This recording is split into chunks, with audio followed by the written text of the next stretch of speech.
Hello, good morning. രാധസ്വാമിലി കിച്ചണിലേക്ക് എല്ലാവർക്കും സ്വാഗതം. അപ്പോൾ നമ്മളുടെ ഇന്നത്തെ പത്തരമാറ്റിൻ്റെ കഥ എന്താ വെച്ചാൽ, നമ്മളെ നന്ദുവിനെ പോലീസ് പിടിച്ചുകൊണ്ട് പോയിരിക്കുകയാണല്ലോ.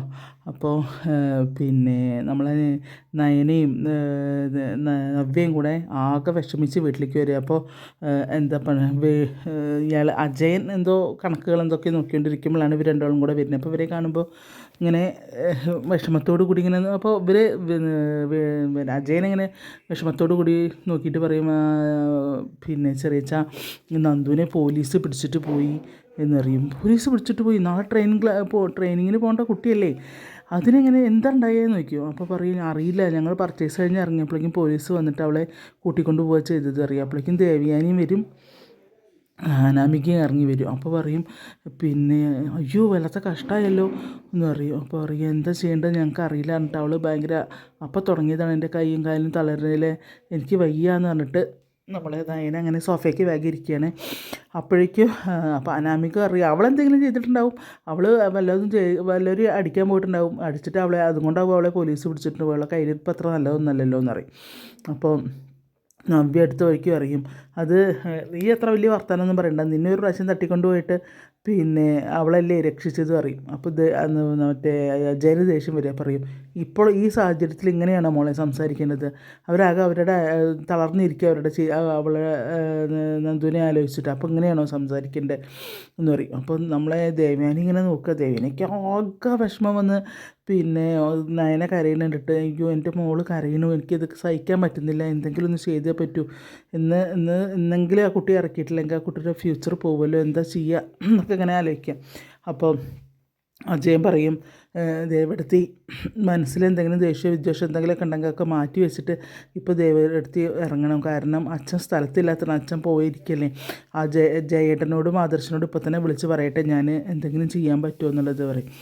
അപ്പോൾ നയന പറയും, മുത്തശ്ശൻ ടൂറിലല്ലേ, ഇനിയിപ്പോൾ മുത്തശ്ശന് ഇത് പറഞ്ഞ് ബുദ്ധിമുട്ടിക്കേണ്ടെന്ന് പറയും. അത് കുഴപ്പമില്ല, നമുക്ക് എന്തെങ്കിലും ചെയ്യാൻ പറ്റുമെങ്കിൽ അത് ഇപ്പം തന്നെ ചെയ്യാം എന്ന് പറയുകയാണ് കേട്ടോ. അങ്ങനെ ആകെ ഇവിടെ അനാമിക കടന്ന് സന്തോഷിച്ച് കൈകൊട്ടിച്ചിരിക്കുന്ന അവസ്ഥയാണ്. പക്ഷേ ഓവർ സന്തോഷം അവർ മുന്നിൽ നിന്ന് കാണിക്കാനും പറ്റുന്നില്ലല്ലോ. അപ്പോൾ അവൾ ഒന്ന് രണ്ട് കുത്തുവാക്ക് പറയുമ്പോൾ നമ്മൾ ആ നവ്യ തിരിച്ചടിക്കുന്നുണ്ട് കേട്ടോ അതേ നാണയത്തിൽ. അത് കഴിഞ്ഞ് അവൾ വേഗം എന്താണ് അനാമികയുടെ വീട്ടിലേക്ക് വിളിച്ചു പറയാൻ. അപ്പോഴേക്കും വേണു വന്ന് ഫോൺ എടുക്കും, മോളെ നിൻ്റെ ഫോൺ കോൾ ഞാൻ പ്രതീക്ഷിച്ചിരിക്കുകയായിരുന്നു എന്ന് പറയും. അപ്പോൾ പറയും, അച്ഛാ ഇവിടെ കൂട്ടക്കരച്ചിൽ തുടങ്ങി അച്ഛാ എന്ന് പറഞ്ഞിട്ട് വളരെ സന്തോഷമായിട്ട് പറയും. അപ്പോൾ അവളെ പോലീസ് പിടിച്ചുകൊണ്ട് പോയി തല്ലിയവനും തല്ല് കണ്ടു നിന്നവളൊക്കെ കൊണ്ടുപോയി പെറ്റീഷൻ കൊടുത്തിട്ടുണ്ട്. അവളും പോയി പറഞ്ഞിട്ടുണ്ട്, വഴിയെ പോകുന്ന ഒരു ചെറുപ്പക്കാരനെ വെറുതെ അടിച്ചു എന്നും പറഞ്ഞിട്ടാണ് പെറ്റീഷൻ കൊടുത്തിരിക്കുന്നത്. അവൻ പോയി അഡ്മിറ്റ് ആയിരുന്നു, മറ്റേ ഇത് കിട്ടാനും കുറച്ച് പ്രയാസമാണ് എന്ന് പറയും, ജാമ്യം കിട്ടാനും കുറച്ച് പ്രയാസമാണ് എന്ന് പറയും. അപ്പോൾ പറയും, എന്ത് ചെയ്യും ഇനി, അവർ ആകെ പെട്ടു, അവളുടെ പോലീസ് ട്രെയിനിങ്ങിന് പോക്ക് എന്തായാലും മുടങ്ങി എന്ന് പറയും. എനിക്ക് വളരെ സന്തോഷമായി ചുമ്മ എന്നൊക്കെ പറഞ്ഞിട്ട് അവൾ ഭയങ്കര ഹാപ്പി ആയിട്ട് ഫോൺ വയ്ക്കുകയാണ്. അപ്പോഴേക്കും രേവതി വരും, എന്താ ചോദിക്കും. അപ്പോൾ പറയും, സംഭവം തന്നെ, മോള് ഭയങ്കര ഹാപ്പിയാണ്. അപ്പോൾ പറയും, അവൾക്കത് കിട്ടണം, ഇന്നും അവരെ ജയിച്ചാൽ പോരല്ലോ, നമുക്ക് ഇടയ്ക്കൊന്ന് ജയിക്കണ്ടേ, അപ്പോൾ അങ്ങനെ തന്നെ വേണ്ട, ഇങ്ങനത്തെ മറുപടി തന്നെയാണ് തിരിച്ച് കൊടുക്കേണ്ടത്. നമ്മളെ മോളെ കുറച്ചൊന്നായിട്ട് അവരും എല്ലാവരും കൂടെ ഇട്ട് കഷ്ടപ്പെടുത്തണം, അതിന് ഇങ്ങനൊരു മറുപടി തന്നെ കൊടുക്കണം എന്നൊക്കെ ഇങ്ങനെ പറയാണ്. ഇനി അവളെ ജാമ്യം എടുക്കാൻ വേണ്ടിയിട്ട് ഇവിടെ കൊണ്ടുവരും, കോടതി കൊണ്ടുവരുമ്പോൾ അവിടെ ചെല്ലും ഞാൻ അപ്പോൾ അതവരറിഞ്ഞാൽ പ്രശ്നമാവില്ലേ എന്ന് നോക്കിയ രേവതി. അറിയട്ടെ, ഞാൻ തന്നെയാണ് അത് ചെയ്തത്, നിങ്ങൾക്ക് എന്തെങ്കിലും പറഞ്ഞ് ചെയ്യുന്നതാണ് എനിക്കിഷ്ടം, ഞാനത് ചെയ്യും, ഇങ്ങോട്ട് വരട്ടെ, അതോടുകൂടി അവളുടെ ഇത് കഴിഞ്ഞില്ലേ, അവളുടെ ഭാവി കഴിഞ്ഞില്ലേ, ഇനി അവർ വേറെ വല്ല പണിക്കും പോട്ടെ, അവൾ ഈ ആണുങ്ങളെ തല്ല നടക്കുകയല്ല, അങ്ങനെയാണെന്നൊക്കെ കുറേ വേണു പറയും കേട്ടോ. അപ്പോൾ അവർ എന്തായാലും എല്ലാവരും ഭയങ്കര ദേഷ്യത്തില്ല. അപ്പോൾ പറയും, നമ്മളാണിത് ചെയ്തതെന്ന് അവളും മക്കും അവളുടെ വീട്ടുകാർക്കും നല്ല സംശയം ഉണ്ടാവും എന്നറിയും. ആയിക്കോട്ടെ, കുറേയൊക്കെ അവളിപ്പോൾ നമ്മളായിട്ട് കുറേ ആയില്ലേ കഷ്ടപ്പെടുത്തണു, അതിപ്പോൾ ഇനി അവരെ അറിഞ്ഞാലും കുഴപ്പമൊന്നുമില്ല എന്നുള്ളതിൽ തന്നെയാണ് വേണു നിൽക്കുന്നത് കേട്ടോ. അങ്ങനെ പിന്നെ ആകപ്പാടെ ഇതായി നിൽക്കുകയാണ്. നമ്മളുടെ അനന്തപുരിയിലാകെ വിഷമം തളം കെട്ടി നിൽക്കണ പോലെയാണ്. അപ്പോഴേക്കും പിന്നെ പോലീസ് സ്റ്റേഷനിൽ നമ്മളെ നന്ദു ഇങ്ങനെ ഇരിക്കുക. എന്നിട്ട് പറയും ഞങ്ങൾ പിന്നെ അനന്തപുരിയിലെ ആ പയ്യൻ എന്നെ ഒരു പ്രാവശ്യം തല്ലിയതാണ്, അതുകൊണ്ട് എനിക്ക് ആ ദേഷ്യം മുഴുവനുണ്ട്. പക്ഷെ ഞാൻ കുട്ടിയോട് കാണിക്കില്ല, കാരണം എന്താ സംഭവിച്ചതെന്ന് പറയും. അപ്പോൾ പറയും അല്ല സാറേ, ഞാൻ ഒന്നും ചെയ്തിട്ടില്ല, ഒരു പെൺകുട്ടിയോട് അപമര്യാദയായിട്ട് പെരുമാറുന്ന കണ്ടിട്ട് ഞാൻ അവനെ തല്ലി എന്നുള്ളതാണെന്ന് അറിയും. അതിനല്ലേ ഇവിടെ പോലീസുള്ളത്. അപ്പോൾ പോലീസിൽ പരാതിപ്പെടുകയല്ലേ വേണ്ടത്, എന്തിനാ കൈകാര്യം ചെയ്തതെന്ന് പറയും. അപ്പോൾ പറയും അതല്ല, അവൻ മോശമായിട്ടാണ് ആ കുട്ടിയോട് ഇടപഴകിയത്. പക്ഷേ ആ കുട്ടിയും ഇവിടെ വന്ന് കംപ്ലയിൻറ്റ് ചെയ്തല്ലോ, വഴിയെ പോയൊരു ചെറുപ്പക്കാരനെ തല്ലി എന്ന് പറഞ്ഞിട്ട് ആ കുട്ടി ഇവിടെ കംപ്ലയിൻറ്റ് ചെയ്തല്ലോ എന്നറിയും. അപ്പോഴാണ് നമ്മൾ അതിൻ്റെ ട്രാപ്പ് മനസ്സിലാക്കുന്നത് നമ്മൾ നന്ദു. അതിൽ പറയും അതുമല്ല, അവൻ നല്ല അടി, അവരെ വാര്യലിനൊക്കെ എന്തോ സാരമായ പരിക്കുണ്ട്, അവനെ ഹോസ്പിറ്റലിൽ അഡ്മിറ്റാണ്. അവളും അവനും കൂടെയാണ് ഇവിടെ വന്നത് തല്ലിയെന്നും പറഞ്ഞിട്ട് പെറ്റീഷൻ, രണ്ടാളും പെറ്റീഷൻ തന്നിരിക്കുകയാണ് എന്ന് പറയും. കേസ് സ്ട്രോങ്ങാണ്, ഞങ്ങൾക്കൊന്നും ചെയ്യാൻ നിവർത്തിയില്ല. പിന്നെ അനന്തപുരിയിലെ ഒരുത്തർ എന്നെ കൈകാര്യം ചെയ്ത് കൈ വെച്ചിട്ടുണ്ട്, അതിന് ഞാൻ അവന് കൊടുത്തിട്ടുണ്ട് നന്നായിട്ട്. അത് പോട്ടെ, അതൊന്നും കാര്യമാക്കണ്ട എന്നൊക്കെ പറയും. അതിൽ പറയും എന്തെങ്കിലും ചെയ്യാൻ പറ്റുമെങ്കിൽ ചെയ്യണം, താൻ നാളെ പോലീസ് ആവേണ്ടതല്ലടോ, താൻ എന്താ ഇങ്ങനെയൊക്കെ കാണിച്ചത്, താൻ ഇനിയിപ്പോൾ ഒരു SI ആയി കഴിഞ്ഞിട്ടുണ്ടെങ്കിൽ ഭയങ്കര പ്രശ്നമാവുമല്ലോ എന്നൊക്കെ ഇങ്ങനെ ആ പോലീസുകാരൻ പറയുകയാണ് കേട്ടോ. SI പറയുകയാണ് അവളോട്. അപ്പോൾ പറയും സാർ ഞാൻ ഒരു തെറ്റും ചെയ്തിട്ടില്ല എന്നറിയും, പക്ഷേ ഈ പ്രശ്നം ഗുരുതരമാണല്ലോ എന്ന് പറയുകയാണ്. എന്തായാലും ആരോടെങ്കിലും എന്തെങ്കിലുമൊക്കെ ചെയ്യാൻ പറയും എന്നൊക്കെ പറയുകയാണ്. അവിടുന്ന് കുറച്ച് കഴിയുമ്പോഴേക്കും കാണാൻ ഒരു അഡ്വക്കേറ്റ് വരുന്നു. അഡ്വക്കേറ്റ് വന്നിട്ട് നീണ്ട ഗോപിക്കുറിയൊക്കെ തൊട്ട ഒരാളാണ് വരുന്നത്. അയാൾ വന്ന് പിന്നെ നേരെ ചില അപ്പോൾ ഇയാൾ കുറച്ച് നല്ല സീനിയർ അഡ്വക്കേറ്റാണ് തോന്നുന്നു. അപ്പോൾ അയാളെ കാണുമ്പോൾ എല്ലാവരും വിഷ് ചെയ്യുന്നുണ്ട്. അപ്പോൾ ചേരുമ്പോൾ അവനില്ലേ അവിടെ സ്ഥലത്തിലേക്ക്, ഇപ്പോൾ ഉണ്ട് സാറുണ്ട് എന്നറിയും. അങ്ങനെ അകത്തേക്ക് കയറി സാറേ വരും ഇരിക്കും എന്നൊക്കെ പറഞ്ഞിട്ട് SI പരിചയമുള്ള പോലെ തന്നെ പറയും ഞാൻ നന്ദനെ കാണാൻ വേണ്ടി വന്നതാണ് അറിയാം. സാറേ മനസ്സിലായി, പക്ഷേ എന്താ വെച്ചാൽ ഇങ്ങനെയൊക്കെ പ്രശ്നം കുറച്ച് കോംപ്ലിക്കേറ്റഡ് ആണ്. കാരണം ആ തല്ല് കൊണ്ടവനും മറ്റേ അത് കണ്ടു നിന്നുള്ള ദൃക്സാക്ഷി രണ്ടും ഇവിടെ കംപ്ലയിൻറ്റ് തന്നിട്ടുണ്ട്. ഒരു ചെറുപ്പക്കാരനെ വെറുതെ തല്ലിയെന്നാണ് പറയുന്നത്. പക്ഷേ നമുക്കെന്തെങ്കിലും ചെയ്യാൻ പറ്റുമോ വയ്ക്കുമ്പോൾ ഒരു രക്ഷയില്ല. കാരണം കേസ് ഇത്തിരി സ്ട്രോങ് ആണ്. ആ പയ്യൻ പോയി അഡ്മിറ്റ് ആയിരിക്കണം ഹോസ്പിറ്റലിൽ, ഒന്നും ചെയ്യാൻ പറ്റില്ല. എന്നേടോ താൻ മോശമായിട്ടൊന്നും പെരുമാറിയിട്ടുമ്പോൾ ഇല്ല, ഞങ്ങൾ വേണ്ട ബഹുമാനം കൊടുത്തിട്ടൊക്കെ ഉണ്ട്. കാരണം നാളെ തൻ്റെ ഫീൽഡിൽ വരേണ്ട ആളാണ്, തൻ്റെ പിന്നെ കീഴുദ്യോഗസ്ഥയായിട്ട് വരേണ്ട ആൾ തന്നെയാണ് നന്ദന, അത് ഓർമ്മയുണ്ട്, അതൊക്കെ അറിയാം സാർ. പക്ഷേ ഞങ്ങൾക്കും നോക്കുന്നിടത്തൊരു ലിമിറ്റൊക്കെ ഇല്ലേ എങ്ങനെയെന്നൊക്കെ പറയുകയാണ് SI കേട്ടോ. അപ്പോൾ പറയും എന്തായാലും എന്തെങ്കിലും ചെയ്തേ പറ്റുള്ളൂ. അപ്പോൾ പറയും എനിക്ക് ഈ നന്ദനെ ഒന്ന് കാണാൻ പറ്റുമോ എന്ന് ചോദിക്കും. അപ്പോൾ കാണാം, അതിനെന്താണെന്ന് പറയും. അങ്ങനെ പിന്നെ നന്ദുവിനോട് സംസാരിക്കേണ്ടതാണ്, അത് പിന്നെ നമ്മൾ കാണുന്നില്ല. അത് കഴിഞ്ഞ് ഇയാളെ പറഞ്ഞയച്ചിരിക്കുന്നത് നമ്മളെ ദേവയാനിയാണ് ആളെ പറഞ്ഞയച്ചിരിക്കുന്നത്. അപ്പോൾ ദേവയാനിയുടെ ഒരു അങ്കിളാണ്.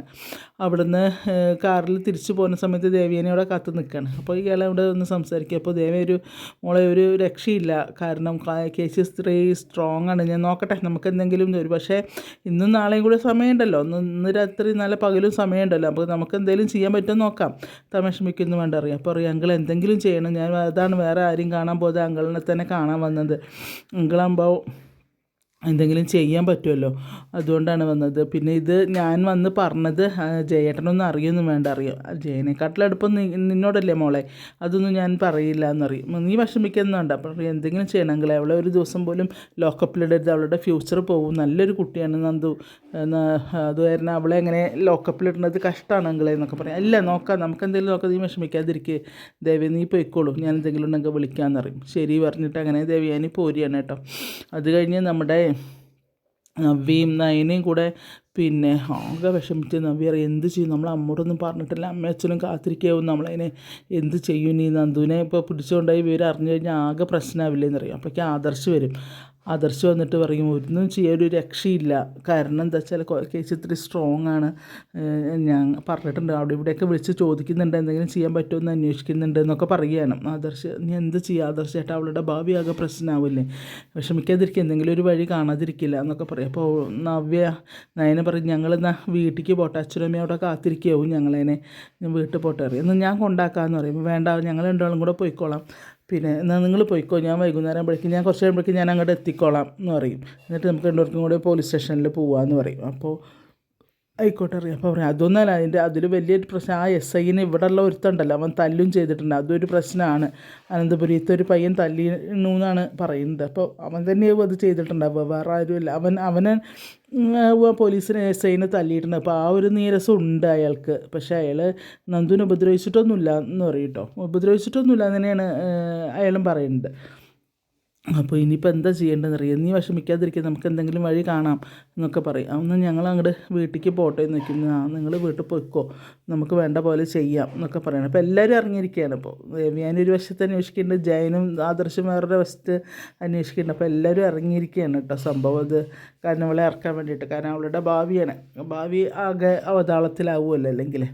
അങ്ങനെ അവിടുന്ന് നമ്മളെ ആദർശും നയനിയും നവ്യയും കൂടെ പോവുകയാണ് വീട്ടിലേക്ക്. അങ്ങോട്ട് പോണ സമയത്ത് എന്ത് ചെയ്യുമെന്ന് അറിയാണ്ടാണ് ഇവർ രണ്ടാളും കൂടെ ചെല്ലുന്നത്. അങ്ങനെ കാറ് പോയി ഇറങ്ങുമ്പോൾ ഇങ്ങനെ ഇവരുടെ അച്ഛൻ ഉണ്ടല്ലോ ഗോവിന്ദൻ, അയാളിങ്ങനെ നോക്കി നിൽക്കുകയാണ്. അപ്പോൾ രണ്ടുപേരും ചൊല്ലുന്നു, ആഹാ നിങ്ങൾ രണ്ടുപേരും ഉള്ളു, എവിടെ നന്ദു എവിടെ, കുറേ നാളായല്ലോ നിങ്ങളൊക്കെ എല്ലാവരും കൂടെ ഒരുമിച്ച് കൂടിയിട്ട്. അപ്പോഴേക്കും കനകയും വരും. എവിടെ, എന്താ നിങ്ങൾ രണ്ടുപേരും മാത്രമേ ഉള്ളൂ, നിങ്ങൾ മറ്റേ നന്ദു എവിടെ നോക്കി, നന്ദുട്ടനെ എങ്ങനെ പോയി നോക്കും. അപ്പോൾ ഇവർ രണ്ടാളും മുഖത്തോട്ട് മുഖം നോക്കും. കാരണം ഇവർക്ക് മുഖത്ത് നല്ല വിഷമമുണ്ട്. അമ്മോടും അച്ഛനോടും പെട്ടെന്നിട്ട് പറയാനും പറ്റില്ല. അപ്പോൾ അതമ്മേ നന്ദു ഇനിയിപ്പോൾ കുറേ കാലം കൂടിയല്ലേ ഇങ്ങോട്ട് വരുള്ളൂ, ട്രെയിനിങ് കഴിഞ്ഞിട്ടല്ലേ വരുള്ളൂ. അപ്പോൾ ഫ്രണ്ട്സിനെ കാണാൻ വേണ്ടി പോയിരിക്കും, എത്തിരി കഴിയുമ്പോഴേ കുറച്ച് വൈകിട്ട് എത്തുള്ളൂ എന്ന് പറഞ്ഞിട്ടുണ്ട്. പറയും ആയിക്കോട്ടെ. ഇതെന്താ മോളെ പർച്ചേസ് ചെയ്തു, സാധനങ്ങളൊക്കെ മേടിച്ചോ? എല്ലാം മേടിച്ചു, അത്യാവശ്യം കുറേ സാധനങ്ങളൊക്കെ മേടിച്ചമ്മേ എന്ന് പറയും.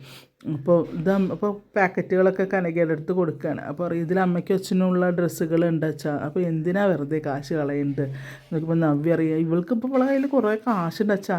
അവർ പിന്നെ നല്ല, കാരണം അവർ പ്ലേറ്റ് മാറ്റി വെക്കുകയാണ് ആ വിഷമ മനസ്സൊന്ന് മാറ്റാൻ വേണ്ടിയിട്ട് ഇങ്ങനെ പറയും നവ്യ. ഇപ്പോൾ ഇവളടുത്ത് അവൾ മൂർത്തീസ് ഗ്രൂപ്പിലെ നമ്പർ 1 പിന്നെ ഡിസൈനറല്ലേ, അപ്പോൾ ഇഷ്ടംപോലെ പൈസ അക്കൗണ്ടിൽ ഇട്ട് കൊടുക്കുന്നുണ്ട്, പിന്നെന്താ എന്നൊക്കെ പറയും. അപ്പോൾ അതൊക്കെ ഉണ്ട്, പക്ഷേ എന്നാലും അനാവശ്യമായിട്ട് പൈസ കളയേണ്ടത് എനിക്കിഷ്ടമല്ലല്ലോ. ഇതിപ്പോൾ ആവശ്യത്തിനല്ലേ, പൈസ തന്ന അച്ഛൻ വാങ്ങൂല്ല. അപ്പോൾ ആദർശേട്ടൻ പറഞ്ഞിട്ടുണ്ട് ഇഷ്ടത്തിനനുസരിച്ച് ചിലവാക്കിക്കോളാൻ ആദർശേട്ടൻ പറഞ്ഞിട്ടുണ്ട് എന്ന് പറയും. അപ്പോൾ ഇങ്ങനെ എല്ലാവരും കൂടെ അങ്ങനെ ചിരിക്കും കേട്ടോ. അപ്പോൾ പറയും നിങ്ങൾ നന്ദുവിനെ വിളിച്ചിട്ട് വേഗം വരാൻ പറയാം, എന്നിട്ട് നമുക്കെല്ലാവർക്കും കൂടെ ഒരുമിച്ചിരുന്ന് ഭക്ഷണം കഴിക്കണം എന്നൊക്കെ പറയുകയാണ് ഗോവിന്ദൻ കേട്ടോ. അതെ എന്ന് പറയും. പക്ഷേ കനകയ്ക്ക് എന്തോ ഒരു വിഷമം പോലെ തോന്നും. കാരണം ഇവരുടെ മുഖം നോക്കുമ്പോൾ കനകയ്ക്ക് ഇത്തിരി വിഷമം പോലെ തോന്നുകയാണേ. അപ്പോൾ നോക്കട്ടെ ഞങ്ങൾ വിളിക്കാം എന്നൊക്കെ പറഞ്ഞ് ആകെ വിഷമിച്ച് എല്ലാവരും കൂടെ അങ്ങനെ നിൽക്കുകയാണ്. അപ്പോൾ ഇന്നത്തെ പത്രമാറ്റ് അങ്ങനെ പോയി. കാരണം എല്ലാവരുടെയും മുഖത്ത് നല്ല വിഷമമുണ്ട്, എന്താണ് ചെയ്യേണ്ടതെന്ന് അറിയാത്തൊരു വിഷമം എല്ലാവരുടെ മുഖത്തും ഉണ്ട് കേട്ടോ. അപ്പോൾ കാരണം അച്ഛനമ്മ അറിഞ്ഞിട്ടുമില്ല, ദേവയാനി ഇറങ്ങിയിട്ടുണ്ട്. അപ്പോൾ ഇന്നത്തെ പത്രമാറ്റ് എല്ലാവരും കാണുക, മിസ്സാക്കരുത്. അതുപോലെ തന്നെ എൻ്റെ രാധാസ് ഹോമിലേക്ക് ചാനലിന് നിങ്ങൾ സബ്സ്ക്രൈബ് ചെയ്യുക, എത്രയാണെങ്കിൽ ഒന്ന് സബ്സ്ക്രൈബ് ചെയ്തിട്ട് ആ ബെല്ലൈക്കണൊന്ന് അമർത്തി. കമൻറ്റുകൾ കാണുന്നുണ്ട് ഞാൻ, എനിക്കൊന്നും പറയാനില്ല, റിപ്ലൈ തരാൻ പറ്റില്ല. ഞാൻ പറഞ്ഞിട്ടുണ്ടായിരുന്നു ഒരു പ്രാവശ്യം, എൻ്റെ ജീവിതം ഇതാണ്. കാരണം എനിക്ക് വീഡിയോസ് എടുക്കാനൊന്നും പറ്റാനില്ല, അതുകൊണ്ടാണ് ഞാൻ ഈ സീരിയലുകൾ കണ്ടിട്ട് കഥ പറഞ്ഞിരുന്നത്. എൻ്റെ ഇത് ഞാൻ പറഞ്ഞിട്ടുണ്ട്, എൻ്റെ ബുദ്ധിമുട്ടുകൾ ഞാൻ പറഞ്ഞിട്ടുണ്ടായിരുന്നു, അതുകൊണ്ട് ക്ഷമിക്കുക. സീരിയലുകളാണ്, പിന്നെ അതിലെ കഥയാണ് നമ്മളീ പറയുന്നത്. മുഴുവനായിട്ട് പറയണമില്ല, അവിടെ ഇവിടെയൊക്കെ തൊട്ടേ പറയണുള്ളൂ. അതുകൊണ്ട് ചെറിയ മിസ്റ്റേക്കുകളും ഒക്കെ വരും, നിങ്ങളെല്ലാവരും ഇത് ക്ഷമിക്കണം കേട്ടോ. ഓക്കെ, പിന്നെ എല്ലാവർക്കും നല്ലൊരു ദിവസം ആശംസിക്കുന്നു. എല്ലാവരുടെയും നല്ല നല്ല സ്വപ്നങ്ങളും പ്രതീക്ഷകളും സഫലമാകട്ടെ എന്ന് പ്രാർത്ഥിച്ചുകൊണ്ട് നിർത്തട്ടെ. Thank you.